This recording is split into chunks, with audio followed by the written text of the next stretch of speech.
안녕하세요. 오늘도 사연 살롱을 찾아주셔서 감사합니다. 5월에 신부가 되려다가 파혼녀가 된 30대 여성이에요. 예정대로라면 지금쯤 저는 하와이행 비행기를 타고 있어야 해요. 오늘이 바로 제 결혼식 날이었거든요. 하지만 결혼식을 반년쯤 앞둔 지난해 겨울, 저는 파혼을 하게 됐어요. 결혼은 결혼식장에 들어갈 때까지 모르는 일이라고 하더니 제가 딱 그 꼴이 나고 말았죠. 뭐 그렇다고 결혼이 깨져서 아쉽다는 생각을 하는 건 아니에요. 인연이 아닌 관계는 더 깊어지기 전에 끝내는 게 맞다고 생각하니까요. 어쩌면 예비 신랑과 저는 처음부터 만나지 않았으면 좋았을 관계였는지도 모르겠네요. 정확히 말하자면 예비 신랑의 부모와 마주치지 말았어야 했다고 하는 게 맞겠네요. 따지고 보면 예비 신랑한테는 아무런 문제가 없었거든요. 그럼에도 일륜지 대사인 결혼까지 엎어야 했던 건 예비 시아버지가 저희 가족한테 너무도 큰 상처를 입혔기 때문이에요. 더군다나 남다른 가정사를 가진 저로서는 절대로 이해하고 넘어갈 수가 없는 상황이었죠. 인생을 살면서 만나게 되는 악연과 선연 중 최악의 악연이었던 예비 시아버지와의 사연을 들려드릴게요. 저는 7살 무렵부터 외삼촌과 둘이 살았어요. 왜 한날 한시에 세상을 떠나는 부부를 두고 천생연분이라고들 하잖아요. 그 말이 맞다면 저희 부모님은 분명 천생연분이었을 거예요. 저희 부모님은 교통사고로 같은 날 세상을 떠나셨거든요. 어린 저만 홀로 남겨둔 채 말이죠. 생과 사의 구분이 아직은 어려웠던 저로서는 부모님의 죽음이 그리 실감나지 않았어요. 저희 부모님 장례식장을 찾은 사람들이 왜 저를 두고 불쌍하다고 하는지, 혀를 끌끌 차는지 그 이유도 알지 못했으니까요. 아직 어려서 뭘 모른다고 생각해서였는지 장례식장에 모인 친인척들은 제가 보는 앞에서 모진 말들을 쏟아냈어요. 아니, 어떻게 부부가 한날 한시에 같이 죽어? 죽을 거면 자식도 데려가지. 저 어린 것만 남겨두고 말이야. 누가 아니래요? 자기들이 싸지른 똥을 누구 보고 치우라고 그러는지 원. 아주 이기적이라니까. 저 어린 걸 누구라도 데려다 키워야 할 텐데 말이 쉽지. 내 자식 키우는 것도 힘든 판에 남의 자식까지 어떻게 맡아 키우냐고. 에휴, 키우긴 뭘 키워. 시설에 보내야지. 나 살기도 힘든데 뭘 데려다 키우냐고. 지 부모도 나 몰라라 하고 두고 간 애를 그냥 고아원이나 보내. 그나저나 죽은 재원이 앞으로 재산이 좀 있지 않나? 그건 어떻게 나눠야 되나? 재원이 저한테 동생이 하나 있다던데 설마 재산 나눠달라고 달려들진 않겠지? 그러면 문제가 커지는데. 촌수로 따지면 우리보다 가까울 거 아냐? 촌수가 가까워봤자 왜 간대 뭐. 아직 30도 안 된 총각이라던데 지가 재원이 딸을 키운다면 모를까. 아니면 유산을 떼어줄 필요가 뭐 있어. 그냥 조의금 들어온 거나 좀 챙겨주면 되겠지. 근데 지 누나랑 매형이 죽었다는데 왜 코빼기도 안 보여? 부모 잃은 아이는 돌보기 싫다면서 유산은 어떻게든 손에 넣고 싶어 했던 친인척들이 가장 두려워한 건 제 외삼촌이었어요. 저희 아빠는 외동이라서 친형제가 없었지만 엄마한테는 남동생이 있었거든요. 소방관으로 일하던 외삼촌은 현장에서 화재 진압을 하느라 뒤늦게 부고를 전해 듣고는 현장에서 바로 장례식장으로 달려왔어요. 그리고는 친인척들의 모진 말 속에 무방비 상태로 내던져진 저를 끌어안으며 소리쳤죠. 당신들이 그러고도 인간이야? 그러고도 어른이라고 할 수 있냐고.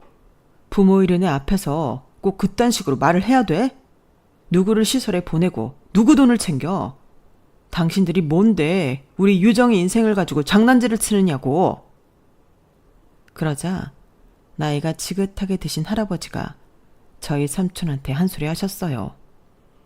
어허, 젊은 사람이 예의도 없이 어디서 큰 소리야.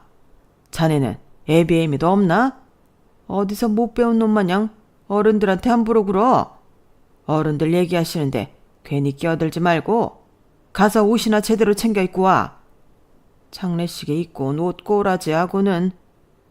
그러게 말이에요. 그렇다고 자기가 재원이 딸을 맡아 키울 것도 아니면서 오지랖은. 이봐요, 사돈 총각. 책임지지도 않을 일에 끼어들지 말고 가서 옷이나 갈아입어요. 애 문제는 우리가 알아서 할 테니까. 싫습니다. 당신들한테 우리 유정이 인생 안 맡깁니다. 유정인 제가 키울 거니까요. 당신들처럼 돈에 눈이 어두워서 인간이길 포기한 족속들한텐 절대 내 조카 안 맡겨요.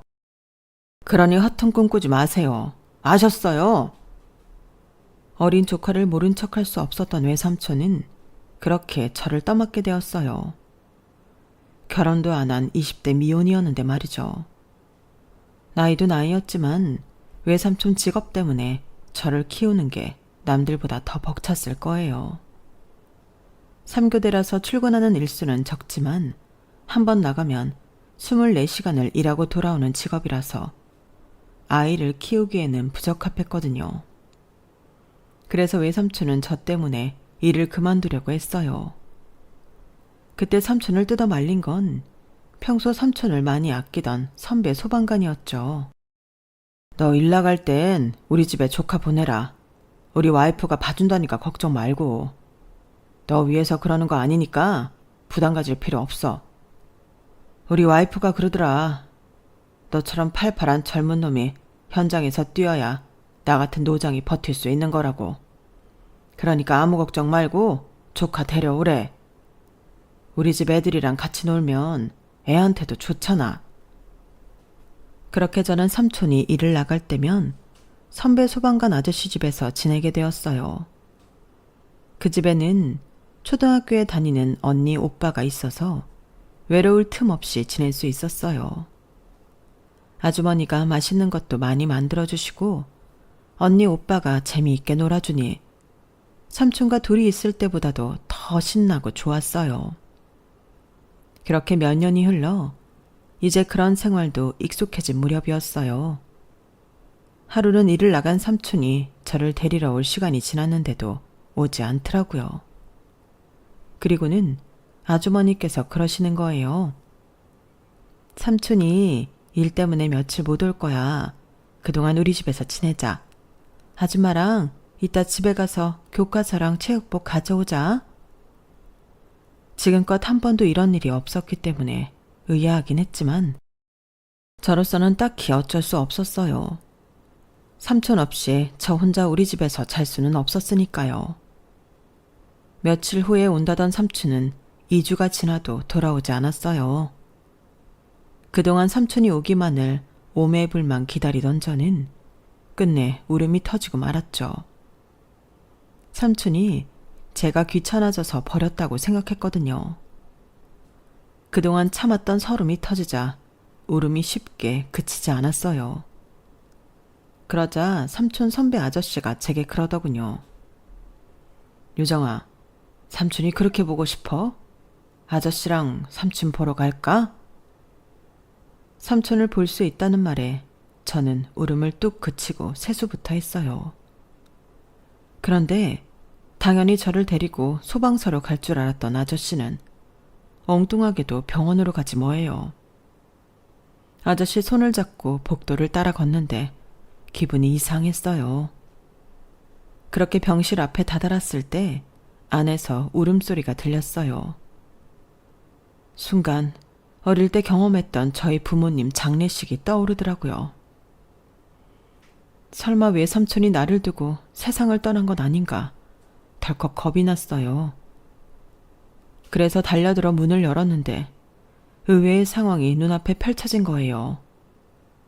웬 아주머니와 아저씨가 저희 삼촌이 누워있는 병상 앞에 서서 울고 있고 제 또래의 남자아이가 제 삼촌 품에 안겨있지 뭐예요. 방금 전까지 삼촌이 잘못됐을까봐 한걱정을 했던 저는 순식간에 질투심에 휩싸였어요. 저 외에 다른 아이가 삼촌 품에 안기게 될 줄은 꿈에도 몰랐으니까요. 그래서 달려가 그 아이를 삼촌한테서 떼어냈어요. 내 삼촌이야, 저리 가! 씩씩거리며 삼촌 앞을 가로막자 놀란 표정의 남자아이가 저를 빤히 바라보더라고요. 그러자 삼촌이 제 머리를 쓸어주며 말했어요. 유정아, 친구한테 그러면 안 돼. 삼촌한테 고맙다고 편지까지 써준 친구란 말이야. 삼촌 말을 들어보니 상황은 이랬어요. 화재 진압에 나섰던 삼촌은 공정 안쪽에 갇혀있던 꼬마 아이의 아빠를 구해주었고 구출 과정에서 삼촌이 어깨와 팔을 다치게 된 거였죠. 삼촌은 부상 정도가 심해서 2주 넘게 병원 신세를 지고 있고 애 아빠는 미비한 찰과상 정도만 입은 채 삼촌 병문안을 온 거였죠. 자신을 살리려다 심하게 다친 소방관 앞에서 눈물을 흘리고 있던 거였어요. 아내 역시도 미안함과 고마움에 눈물을 흘렸던 거고요. 제 또래의 남자아이는 자기 아빠를 구해줘서 고맙다며 불을 끄는 삼촌 모습이 담긴 그림 편지를 가져왔더라고요. 잠시 뒤 아이 가족이 병실을 나가자 그제야 삼촌은 저를 안아주며 씩 웃어 보였어요. 방금 전의 상황을 다 보았기 때문에 우리 삼촌이 훌륭한 일을 했다는 건 알았지만 그래도 붕대에 칭칭 감긴 채 깁스까지 한 삼촌 팔을 보니 기분이 썩 좋지만은 않았어요. 이제는 이 세상의 유일한 제 보호자이자 제 가족인 삼촌이 아픈 게 싫었거든요. 거의 한 달간을 병원에서 보낸 삼촌은 퇴원을 했지만 결국 외근직으로 출동을 나가지는 못했어요. 장애 등급이 나올 정도로 발이 완전히 망가졌거든요. 어깨에 입은 심한 화상도 화상이었지만 자유롭게 움직일 수 없는 팔 때문에 삼촌은 내근직으로 옮겨야 했어요. 덕분에 출동을 나갔다가 다치지 않을까 하는 걱정은 사라졌지만 그만큼 월급이 줄어들기도 해서 제가 중학교에 가던 무렵 삼촌은 소방관 일을 그만두게 되었어요. 그리고는 그동안 모아놓은 돈과 예전에 저희 가족이 살던 집을 정리했던 돈을 합해 치킨집을 차렸어요. 처음엔 삼촌 혼자 가게를 운영했는데 아무래도 파란 쪽이 불편하다 보니 홀에 직원을 쓸 수밖에 없었어요. 그때 홀 직원으로 들어온 사람이 훗날 저희 외숙모가 되었고요. 삼촌은 처음부터 외숙모한테 흑심을 품고 직원으로 채용을 한 거지만 외숙모는 삼촌한테 전혀 관심이 없었어요.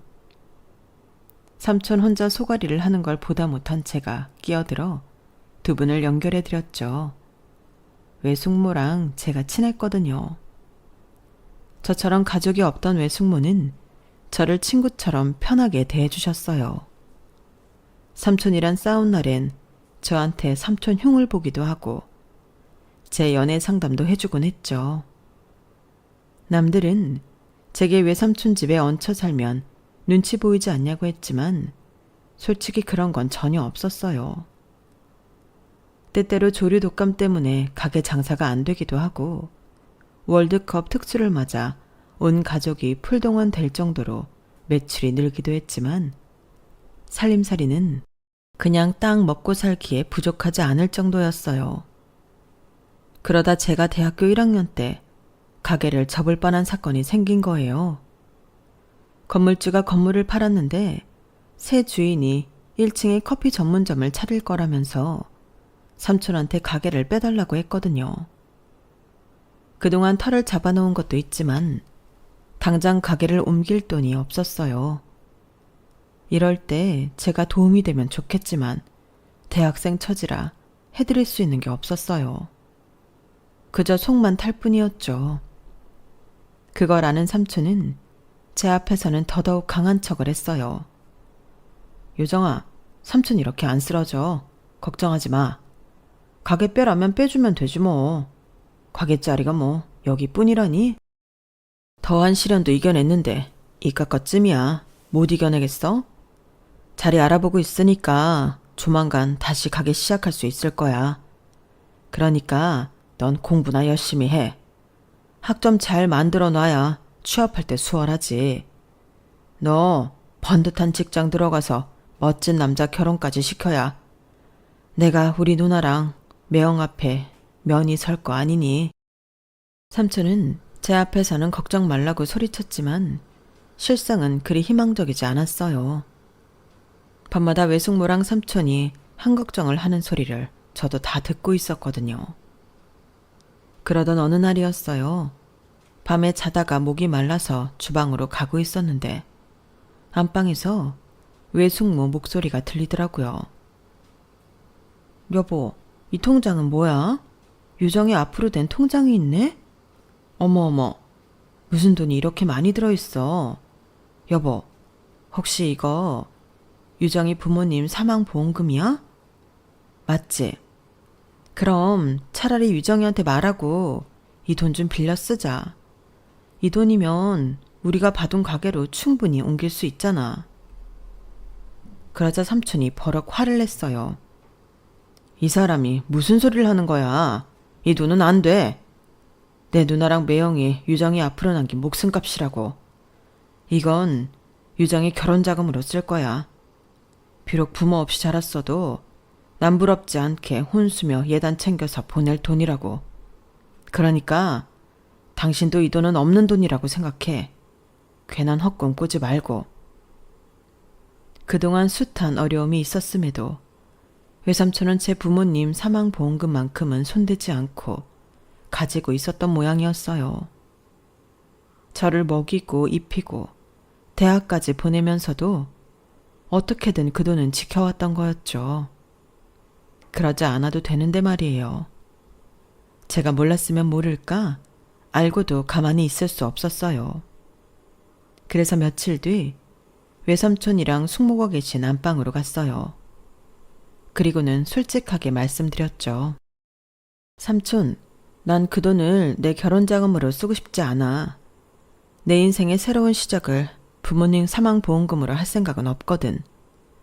내 손으로 번 돈으로 결혼할 거야. 그래야 당당할 수 있을 것 같아. 그러니까 보험금은 삼촌 가게 구하는 데 써줘. 삼촌이 열심히 돈을 벌어야 나 대학 등록금도 대줄 거 아냐. 나 여기서 학교 그만두게 할 거야? 삼촌은 그 돈 받을 자격 있어. 날 이렇게 잘 키워줬잖아.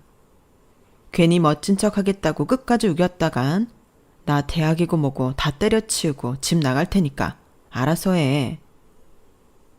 이참에 막 살아버리겠다고 땡깡을 부리는 저를 뜯어 말리던 삼촌은 결국 그 돈으로 가게를 구하기로 했어요. 오래 장사해온 자리를 떠나는 거라서 걱정을 많이 했는데 걱정과 달리 자리를 잡는 데는 그렇게 시간이 걸리지 않았어요. 이전보다 훨씬 목도 좋고 평수도 넓은 가게로 옮겨서 그런가 매출도 전보다 많이 늘더라고요.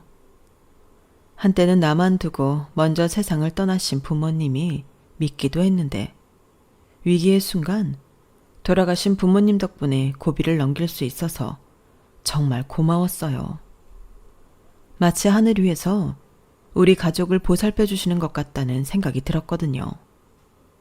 삼촌과 외숙모의 보살핌 덕에 저는 무사히 대학을 졸업하고 취업에 성공해 사회생활을 시작하게 됐어요.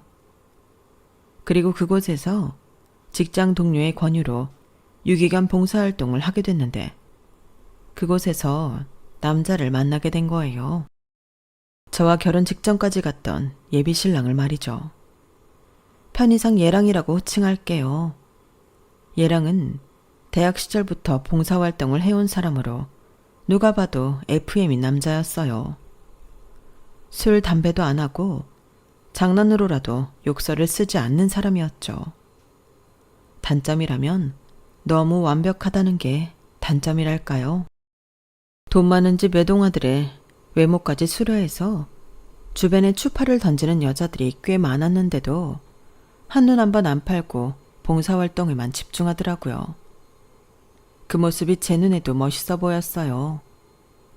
처음엔 회사 동료 때문에 반강제로 시작한 봉사활동이었는데 언젠가부터 얘랑을 볼 수 있다는 생각이 들떠서 모임에 출석을 하게 되었죠. 물론 경쟁자들이 하도 많아서 섣불리 먼저 대시를 하지는 못했지만요. 같이 봉사활동을 하는 얘랑의 대학 동기 말에 따르면 얘랑의 아버님이 부동산으로 큰 돈을 번 분이라고 하더군요. 가지고 있는 부동산만 해도 수백억은 될 거라나요. 그에 반해 얘랑은 경찰을 몰고 다닐 정도로 소박한 편이었어요. 그러면서도 유기견들을 위해서라면 수백만 원에 달하는 사료비도 선뜻 내곤 해서 더 사람이 멋지게 보였죠. 늘 그렇듯 얘랑 주변을 알짱거리며 속마음으로만 다가갔던 저는 뜻하지 않게 얘랑의 차를 얻어 타게 되었어요. 그것도 단 둘이 말이죠. 심장이 어찌나 빨리 뛰던지 혹시 밖에 들리지 않을까 걱정이 될 정도였지만 겉으로는 무척이나 담담한 척 행동을 했어요. 다행히 얘랑이 편하게 먼저 말도 꺼내주고 자기 관심사나 소소한 농담을 던져줘서 불편하지 않게 차를 타고 갈 수 있었죠. 그런데 차를 타고 가던 중에 얘랑이 그러는 거예요. 유정씨 꿈은 뭐였어요? 글쎄요. 딱히 꿈을 가져본 적이 없어서 모르겠는데요. 석현 씨는요? 원래 내 꿈은 소방관이었어요. 부모님이 하도 반대를 하셔서 결국 꿈은 이룰 수 없었지만요. 소방관이라는 직업 정말 멋있잖아요. 나 아닌 다른 사람의 목숨도 구하고 그 가정도 구하는 훌륭한 일이니까요. 머리로는 이럴 때 맞장구를 쳐줘야 한다는 걸 알고 있었지만 왠지 그 순간 저는 그 말에 동의하기 힘들었어요. 장애를 입고 소방관을 그만둬야 했던 외삼촌 생각에 그랬던 것 같아요. 찰리 채플린이 그랬다죠. 인생은 멀리서 보면 희극, 가까이서 보면 비극이라고요. 소방관이라는 직업도 그래요. 멀리서 보면 멋지고 폼나고 좋죠. 그런데 그 당사자들은요, 매번 화재 진압을 나갈 때마다 자기 목숨을 내놓고 현장을 뛰어다녀야 해요. 그 화재 현장이 자신의 마지막 진압 현장이 될지도 모르니까요. 가족들은 또 어떻고요? 멀리서 소방차 사이렌이 울리면요, 심장이 쿵쿵거려요. 아무것도 손에 잡히지 않고 무사하다는 연락을 받기 전까지는 지옥 속에 살아야 한다고요. 그게 소방관과 그 가족들의 생활이에요. 그저 멋지게만 바라볼 직업이 아니라고요. 저도 모르게 목소리가 떨리고 눈에 눈물이 맺혔어요. 비록 제가 어린 나이기는 했지만 똑똑히 기억이 나거든요. 외삼촌이 출근을 할 때마다 저를 대신 맡아주셨던 선배 소방관 아저씨네 아줌마가 어떤 심정으로 살고 계셨는지를요. 멀리서 소방차 사이렌이 울리면 아주머니는 하던 일을 멈추고 초조한 표정으로 손을 감싸 주셨어요. 그리고는 마른 침을 삼키며 핸드폰만 할 일 없이 바라보셨죠. 그러다 남편과 통화가 되고 나면 그제야 표정이 환하게 밝아져서는 다시 하던 일을 하곤 하셨어요. 소방관과 가족들의 일상은 그리 멋지거나 포민하지 않아요. 멀리서 볼 때나 멋지다는 말로 표현할 수 있는 거죠. 제 삼촌 어깨에 생긴 험악한 화상 자국도 그렇고 아무리 힘을 줘도 제대로 펴지지 않는 팔꿈치도 그렇고 소방관의 몸은 사나운 불길과 싸워야 하기 때문에 늘 온전할 수 없거든요. 이런 상황을 그저 가볍게 말하는 얘랑이 그 순간만큼은 한심하게 느껴졌어요. 그래서 더 화가 났던 것 같아요. 제가 굳은 표정으로 입을 다물자 얘랑은 자신이 실수를 했다는 걸 깨달았는지 바로 사과를 하더군요. 제가 실수를 한 것 같네요. 그렇게 가볍게 떠들 일이 아니었는데 말이에요. 저 때문에 기분이 상하셨다면 죄송합니다. 아니에요. 오히려 제가 미안해요. 괜히 감정이입이 돼서 그랬던 것 같아요. 실은 저희 외삼촌이 소방관이셨거든요. 진압 중에 부상을 당해서 지금은 그만두셨지만요. 지금은 그저 치킨집 사장님인데도 여전히 소방차 사이렌이 울리면 저도 삼촌도 잠시 멈칫거리게 돼요. 습관이라는 게 참 무서운 건가 봐요. 다행히 어색하던 순간은 잘 지나갔지만 그날 이후 얘랑은 제 눈치를 보는 것 같더라고요. 좋은 인상을 남겨도 모자랄 판에 괜히 관계를 불편하게 만들 것 같아서 얼마나 후회가 됐나 몰라요. 그런데 이런 상황이 전화위복이 됐지 뭐예요. 제 외삼촌이 소방관이었다는 말 때문이었는지 얘랑이 친구들을 데리고 삼촌네 치킨 가게로 찾아온 거예요. 말로는 치킨 생각이 나서 왔다고는 하는데 그걸 제가 믿겠냐고요. 치킨이 먹고 싶으면 근처 치킨집에서 배달을 시킬 일이지 차로 30분도 넘게 걸리는 곳까지 일부러 올 일이냐고요. 게다가 뭐 그리 대단한 치킨집이라고요. 아무튼 제 삼촌을 만난 얘랑은 전에 자신이 했던 실언에 대해 사과라도 하듯 서빙도 자기가 직접 해가며 꽤나 노력을 하더라고요. 그 모습을 지켜본 외숙모는 저를 툭 치며 그러는 거예요. 저 남자랑 무슨 사이야? 딱 보니 아직 사귀는 사이는 아닌 것 같고 썸 타는 건가? 맞지? 그런 거라면 얼른 잡아. 사람이 참 괜찮네. 외숙모는 저보다 더 얘랑한테 관심을 가졌어요. 외삼촌 역시 얘랑의 행동에 묘한 분위기를 느꼈는지 제게 얘랑이랑 무슨 사이냐고 묻더군요. 그때까지 정말 아무런 사이가 아니었기 때문에 저로서는 답답하기만 했죠 뭐. 그런데 그날 이후 얘랑은 툭 하면 사람들을 몰고 삼촌 가게를 찾아왔고 그러는 사이 삼촌과 외숙모랑 무척 가까워진 거예요. 저 몰래 자기들끼리 통화도 하고 문자도 주고받을 정도로요. 왠지 모를 소외감에 살짝 삐쳐 있었는데 하루는 삼촌이 그러더라고요. 유정아, 석현이 말이야. 요즘 애들답지 않게 속도 깊고 진국인 것 같더라. 남자는 남자가 봐야 안다고 그러잖아. 삼촌이 보기엔 석현이만한 애가 없는 것 같아. 넌 어떻게 생각하니? 그렇게 마음에 들면 이참에 삼촌 조카로 들이지 그래. 나만 빼고 세 사람이 작당도 꾸미는 것 같은데 이제 와서 나한테 그런 건 왜 물어? 사람 놀리는 거야 뭐야. 발끈한 저는 성질을 버럭 내버렸어요. 제 행동이 유치한 건 알고 있었지만 그때는 일종의 배신감이랄까? 뭐 그런 감정에 빠져서 괜히 다 밉고 짜증이 나더라고요. 그런데 그 일이 있고 며칠 뒤 얘랑이 연락을 했더라고요. 퇴근 후에 만날 수 있냐고요. 혹시 삼촌한테 무슨 얘기를 들은 게 아닌가 싶어 얼굴이 화끈거리기는 했지만 언제까지고 피할 수만은 없을 것 같아서 일단 약속 장소로 나갔어요. 그런데 막상 나가보니 의외의 상황이 펼쳐진 거예요. 글쎄 얘랑이 제게 결혼을 전제로 사귀자고 그러지 않겠어요? 그동안 나만 따돌리고 세 사람이 뭔 꿍꿍이를 벌이나 했는데 그게 바로 프로포즈였던 거예요. 그제야 삼촌이 왜 얘랑에 대해 따로 물었는지 알겠더라고요.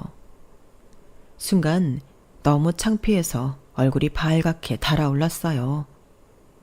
그러면서도 믿어지지 않는 이 순간이 너무 행복하더라고요. 그래서 얼른 오케이 사인을 날렸죠. 그렇게 시작된 연애는 3년 가까이 이어졌고 그러는 사이 얘랑은 처음부터 우리 집 식구였던 것처럼 완전 가족처럼 지내게 되었어요.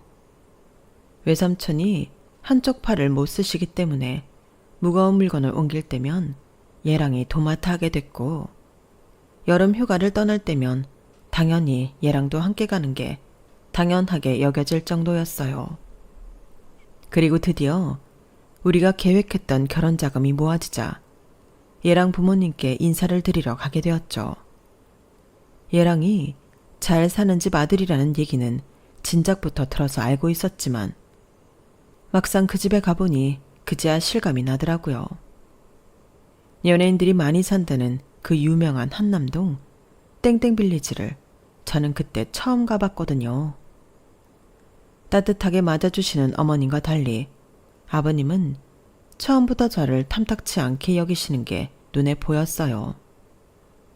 막장 드라마에서 예비 시어머니들이 예비 며느리 구박하는 건 봤어도 예비 시아버지가 그러는 건 처음이라 당황스럽더라고요. 머리부터 발끝까지 살피시던 아버님은 못마땅하다는 듯 혀를 차셨어요. 그 모습에 예랑이 자기 아버지께 뭐라고 했지만 인사를 마치고 집을 나올 때까지도 아버님의 태도는 여전히 삐딱했어요. 어릴 때 부모님이 사고로 돌아가시고 외삼촌 손에 자랐다고 했더니 대뜸 그러시더라고요. 하물며 걔도 사랑받고 자란 것들은 달라. 녀석들은 사람을 보면 꼬리를 치거든. 그런데 사랑을 못 받고 자란 걔들은 말이야. 사람을 보면 짖는다고. 얘냐? 겁나니까. 사람이라고 다른 줄 알아? 부모 사랑받고 자란 애들은 표정부터가 달라. 우선 석현이를 보면 알잖아. 그런데 그쪽은 딱 봐도 부모 사랑 못 받고 자란 티가 난단 말이야. 얼굴에 수심이 가득한 게 잔뜩 겁먹은 표정이잖아. 그런 얼굴은 되게 빈곤한 사람들한테서 나오는 법이야. 우리 집이랑은 안 맞는 인상이라고. 적어도 우리 집에 며느리로 들어오려면 귀한 상이어야지. 그렇고 말고. 아버지, 무슨 그런 말도 안 되는 소리를 하세요. 요정이 누구보다 가족들한테 사랑받고 자란 애예요. 시부모님 될 분들한테 처음 인사드리러 오는 자리인데 어떻게 마음 편하게 올 수 있겠어요. 걱정되고 겁먹는 건 당연한 거죠. 특히나 아버지처럼 사람 앞에 두고 함부로 말하는 분이라면 더더욱 그렇다고요. 그리고 우리 집에 뭐 얼마나 대단한 집이라고 그러세요? 부동산 투기해서 건물 가지고 계신 게 그렇게 자랑스러우세요? 개발 들어가는 땅에 알바기 해놓고 남들한테 피해 줘가며 계약 질질 끈 덕에 돈 좀 버신 게 그렇게 당당하시냐고요. 솔직히 저는요, 아버지가 살아가는 모습이 너무 창피해요. 다른 사람들은 몰라도 아버지는 그러면 안 되는 거잖아요. 그분한테 미안하지도 않아요? 아빠 때문에 그분은 자기 꿈까지 버리게 됐는데. 이 자식이, 너 그 입 안 다물어. 그 사람 얘기가 여기서 왜 나와? 그리고 내가 뭐 어때서? 이만하면 남들보다 잘 살아온 거지. 난 하나도 창피할 거 없어. 내가 30대 때 죽을 고비를 넘기고 나서 생각한 게 뭔지 아냐? 언제 끝날지 모르는 인생, 하루를 살더라도 제대로 대접받으며 인간답게 살자. 그거였다. 내가 그날 물류창고에서 사고를 당할 뻔한 것도 따지고 보면 나한테 돈이 없어서 그랬던 거 아니겠냐? 내가 창고지기가 아니라 창고 주인이었다면 그 자리에서 목숨 내놓고 있었겠냐고. 그때 결심했다. 무슨 일이 있어도 절대 밑바닥 인생은 살지 않겠다고. 그래서 죽어라 돈 벌었고 남들보다 발빠르게 움직인 덕에 재산도 이렇게 불릴 수 있었던 거야. 너는 그걸 부동산 투기다 알박이다 이런 식으로 폄하하지만 그게 무슨 대수냐? 가난하다고 나 무시하고 손가락질하던 놈들보다 내가 훨씬 더 부자가 됐는데 그럼 된 거 아니냐? 그러니까 너도 정신 차려. 정에 치우쳐서 아무나 반려자로 데려오지 말고 너한테 정말 도움이 되는 사람을 데려오라고. 네가 올려다볼 수 있는 사람들이랑 어울려야지. 발 아래 깔고 뭉갤 사람들이랑 어울리지 말란 말이야. 저런 거렁뱅이 같은 애들한테 시간 낭비하지 말고. 알았어? 결국 그날 예랑과 예비 시아버지는 크게 말다툼을 벌였고 그 바람에 저는 쫓겨나듯 그 집에서 나와야 했어요. 그 일로 예랑은 제게 몇 번이나 사과를 했지만 솔직히 그래서 더 걱정이 됐어요. 시아버지 자리를 생각하면 당장 그만둬야 하는 결혼인데 이렇게 괜찮은 남자를 생각하면 참고 견뎌볼까 하는 생각이 드니까 말이에요. 그런데 그런 갈등을 단번에 날려줄 사건이 터졌지 뭐예요. 제가 예비시댁에 찾아가고 얼마 뒤 분이 안 풀린 아버님이 저희 삼촌 가게로 찾아오신 거예요. 시꺼먼 정장을 입은 덩치 큰 사람들을 데리고 말이죠.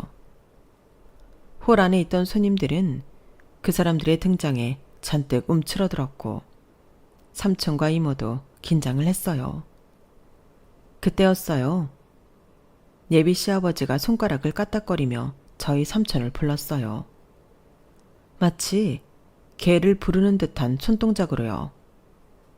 나 성현이 아버지인데 길게 말 안 합니다.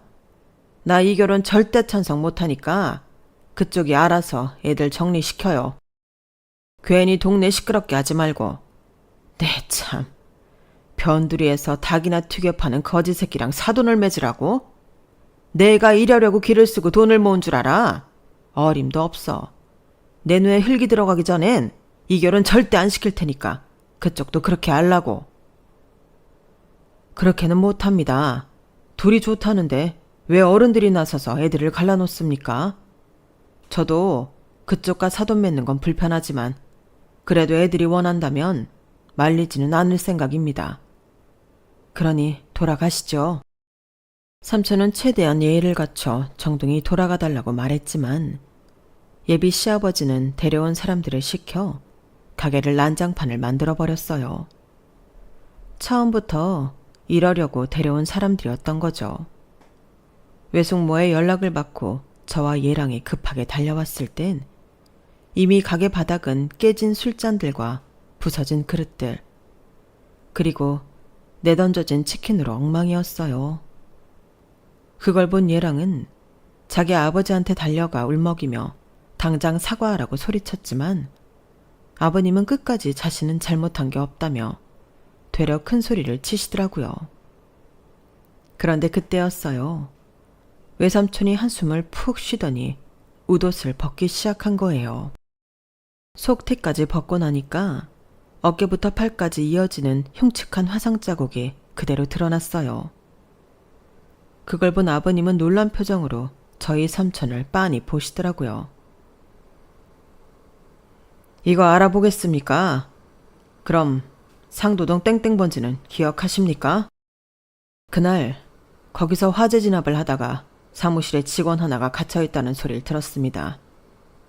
이미 불길이 많이 번져서 솔직히 무섭더라고요. 그때 창고 앞에서 울고 있는 남자애를 봤어요. 자기 아빠가 저 안에 있다고 구해달라고. 지 엄마 품에 안겨 고래고래 소리를 지르고 있더군요. 지금 당신 앞에서 울먹이는 석현이 말입니다. 당신은 그날 일을 잊었는지 모르겠지만 내 몸에는 여전히 그날의 기억이 남아 있습니다. 흉측하게 문드러진 피부, 이제는 펴지지도 않는 팔꿈치까지. 그날 내가 당신을 구하려 불길 속으로 뛰어들던 그때 그대로 남아있다고요. 크게 바라지도 않았습니다.